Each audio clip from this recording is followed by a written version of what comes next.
Bom, não sei nem por onde começar falando nesse vídeo. Eu vou fazer sem roteiro, mas retratar um pouco o que aconteceu ontem em Old Trafford na grande virada épica do Manchester United para cima do Lyon, que leva o United para a semifinal da Liga Europa. O Manchester United numa temporada difícil, complicada, com mudança de técnico, campanha muito ruim na Premier League, e parecia que ontem tudo caminhava-se bem para a vaga rolar no tempo normal.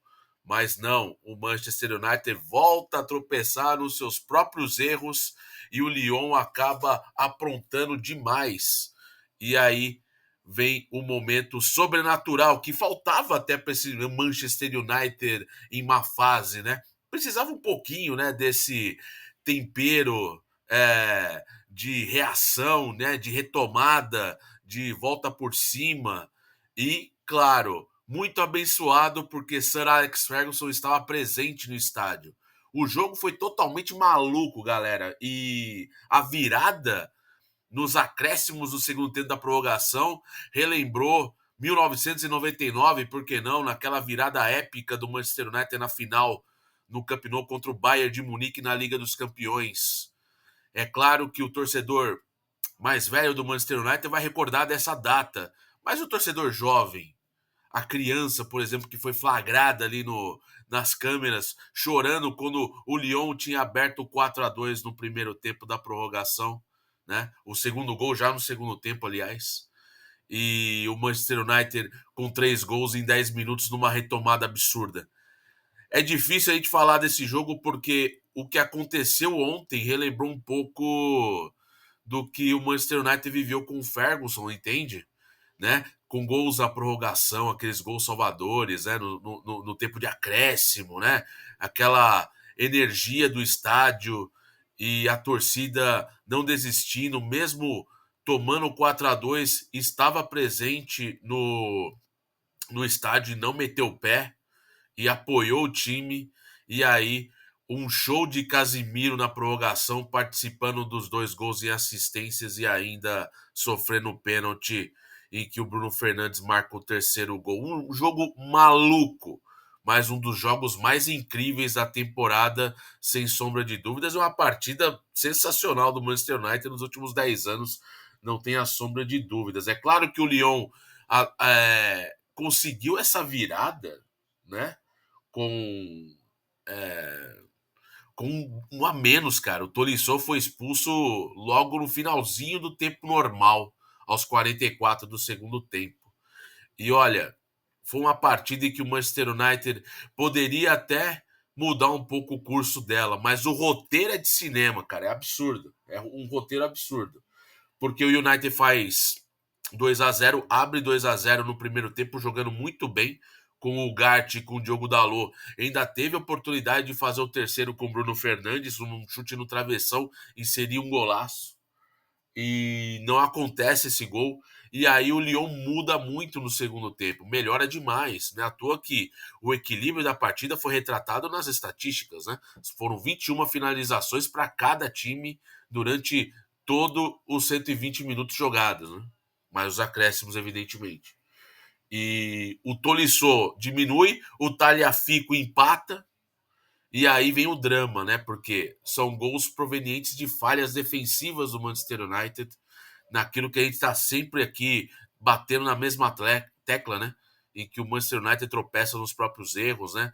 A desconexão do time com o jogo, esse fato de você nunca ter uma partida tão segura para o United, mesmo abrindo uma vantagem interessante. E o time tem essa facilidade de desconectar muito por causa da falta de confiança que o time vem sofrendo ao longo dos últimos anos, com os resultados negativos, com todos os fracassos somados, né? Apesar de um título ou outro ali, né? Como foi Copa da Liga Inglesa com o Ten Hag, a Copa da Inglaterra na temporada passada também com o holandês. Mas, enfim, é um time que pisa em ovos, vamos dizer assim, né? E aí vem a prorrogação. E na prorrogação vem a virada do Lyon. Primeiro gol no primeiro tempo com o Cherki, depois o Lacazette de pênalti no comecinho no segundo tempo, aos 4 minutos. E aí, cara, o roteiro é de cinema, porque o Lyon vira para cima do Manchester United jogando com um a menos. Como isso é possível, né? Como que o United se desconecta desse jeito e deixa o Lyon virar a partida do jeito que foi? Mas tem uma coisa gigante que esse clube tem e que, por mais que a fase seja ruim, ninguém consegue tirar dele, que é a torcida. Por isso que eu falo, esses dirigentes aí, os Glazers da vida, não merecem a torcida que tem. Porque foi a torcida a grande responsável por essa retomada e por essa virada do Manchester United. O apoio continuou, a criança chorando, a criança frustrada que nunca viu o seu time viver os tempos de bonança de Alex Ferguson. Aquilo fragado na TV até me tocou pra caramba, que eu tava assistindo no celular, inclusive no trabalho, vendo esse calvário do Manchester United.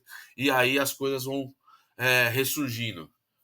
Vem o gol do Lacazette aos 109. 5 minutos depois, vem o pênalti no Casimiro, né? Cometido pelo jogador do Lyon. E aí o Bruno Fernandes vai e diminui. O estádio infla, o estádio cresce. E aí, será que dá? Será que dá? E deu. E deu porque o Mainu faz um belo gol numa bela jogada do Casimiro, faz um bonito gol, e aí a lenha na fogueira, né? Porque vem a prorrogação, o tempo extra ali, né? Os acréscimos da prorrogação, e aí o, o Casimiro mete uma fatiada na área, que eu vou falar uma coisa para vocês, hein?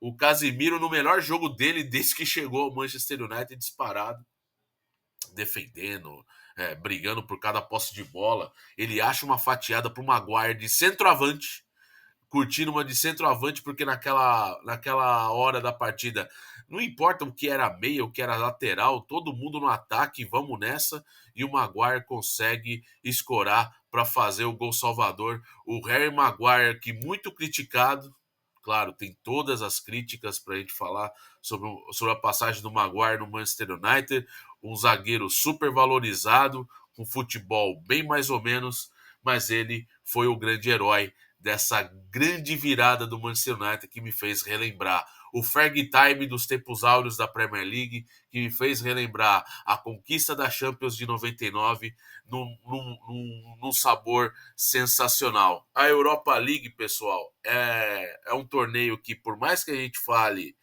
que seja algo de segundo escalão, mas garantiu aí emoções sensacionais. Só que é o seguinte, nem tudo para o Manchester United é flores, porque na semifinal vai ser um duelo pega para capar com o Bilbao. O Athletic Bilbao será o rival do Manchester United na semifinal. Do outro lado da chave, o Bodo Glimt, que eliminou a Lazio nos pênaltis, vai encarar o Tottenham, que tenta dar um pouco de significado também para essa temporada totalmente horrorosa dos Spurs na Premier League. Curioso, os dois times com campanhas horrorosas, com campanhas péssimas, com a pior campanha dessas equipes no século XXI da Premier League, estão jogando a sua vida para ganhar uma Europa League. Quem vai sair melhor nessa? O Tottenham ou o Manchester United? Cenas dos próximos capítulos no final do mês para a gente curtir. A Europa League vai ser bem legal. 2 jogos ida e volta.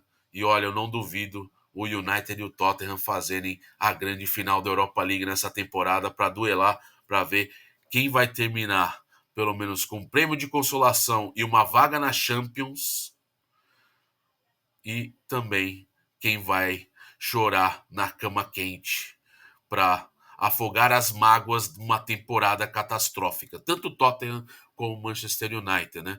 Tudo parecia ser algo ruim para essas equipes. O Tottenham venceu por 1-0 com um gol de pênalti contra o Frankfurt, conseguiu segurar um dos times mais interessantes aí da Bundesliga nos últimos anos. Mas do lado do United, o United todo mundo imaginou 4-2 na prorrogação. Olha, ia ser coisa de louco.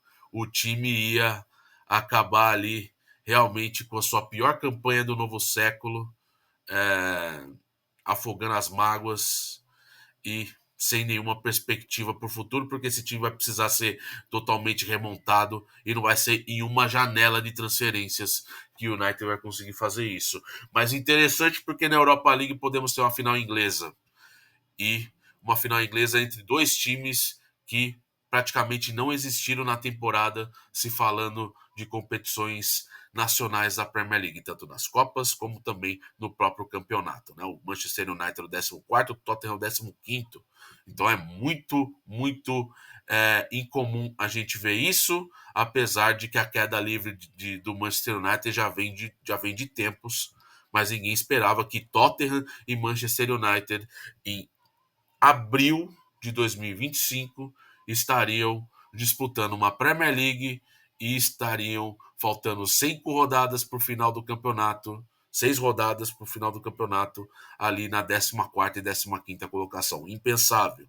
E ao mesmo tempo brigando por título de Europa League. Vai ser interessante para as duas equipes, por causa que o título da Europa League eleva o time a disputar a próxima Champions League. Isso também implica em mudanças também nas vagas das competições na Premier League. Então a gente vai trazer muita coisa para a gente conversar nesses próximos dias, semanas, porque a temporada está acabando e tem muita coisa para a gente resenhar por aqui.